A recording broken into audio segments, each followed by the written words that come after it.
તો આજે આપણે બનાવશું મકાઈનો રોટલો। તો જો તમારો મકાઈનો રોટલો ફાટી જતો હોય કે ફૂલતો ના હોય, પોચો ના થતો હોય, તો મારી આ રીતથી તમે ઘરે એકવાર મકાઈનો રોટલો બનાવશો તો તમારો રોટલો ફાટશે પણ નહીં અને ફૂલીને સરસ એકદમ પોચો તૈયાર થશે। મારી આ રીતથી તમે મકાઈનો રોટલો બનાવવાનું ઘરે જરૂરથી ટ્રાય કરજો। તો સૌથી પહેલા આપણે અહીંયા એક વાટકી મકાઈનો લોટ લીધો છે। તો થોડો થોડો જ આપણે અહીંયા લોટ મસળી અને આપણે અહીંયા રોટલો બનાવવાનો છે। તો મેં અહીંયા લોટને સૌથી પહેલા ચાળીને લઈ લીધો છે। તો હવે આપણે એમાં સ્વાદ પ્રમાણે મીઠું નાખીશું। તો જો તમે અહીંયા મીઠું ના ખાતા હોય રોટલામાં તો તમે અહીંયા મીઠું અહીંયા સ્કીપ કરી શકો છો। તો આપણે મીઠું અહીંયા લઈ લીધું છે। તો હવે આપણે અહીંયા સરસ લોટ સાથે મિક્સ કરી લઈશું। તો આપણે અહીંયા બધું સરસ રીતે મિક્સ કરી લીધું છે। તો હવે આપણે અહીંયા થોડું થોડું પાણી ઉમેરતા જઈ અને આપણે અહીંયા રોટલાનો લોટ મસળી લઈશું। તો આપણે અહીંયા લોટ બાંધવાનો નથી, આપણે જ્યારે પણ રોટલો બનાવીએ ત્યારે અહીંયા લોટને બરાબર મસળવાનો છે।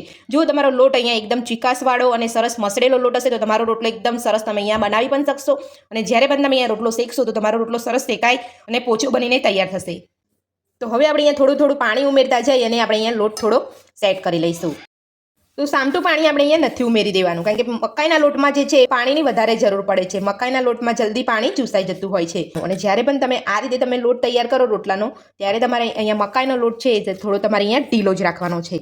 જો તમે કડક રાખશો ને તો તમારા રોટલા અહીંયા ફાટી જશે। તમારે અહીંયા ખાસ ધ્યાન રાખવાનું છે કે આ રીતે તમારે અહીંયા થોડું થોડું પાણી ઉમેરતા જાય અને સરસ રીતે લોટને આ રીતે મસળી લેવાનો છે। તો તમે આ રીતે 4 થી 5 મિનિટ જેટલું સરસ રીતે મસળશો ને તો તમારો રોટલો એકદમ સરસ થશે।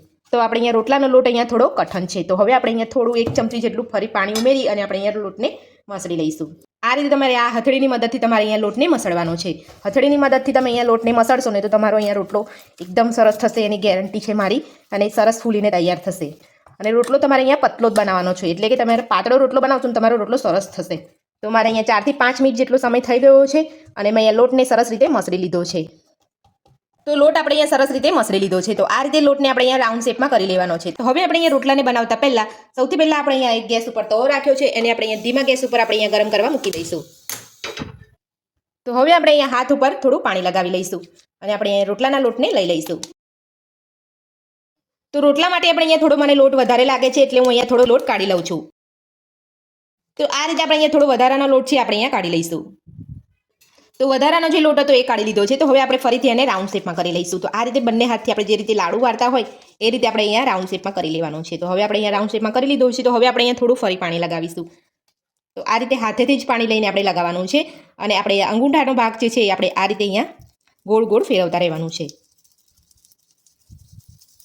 બંને હાથ આપણે આ રીતે અહીંયા હથેળીમાં જ રાખવાના છે, હથેળીમાં જ લોટ રાખવાનો છે અને આ રીતે આપણે અહીંયા રાઉન્ડ શેપમાં ફેરવવાનું છે અને બંને બાજુથી આપણે અહીંયા થોડું દબાવી દેવાનું છે અને આ રીતે આંગળીઓની મદદથી આપણે અહીંયા થોડું ટીપી લેવાનું છે અને જે કિનારી છે ત્યાં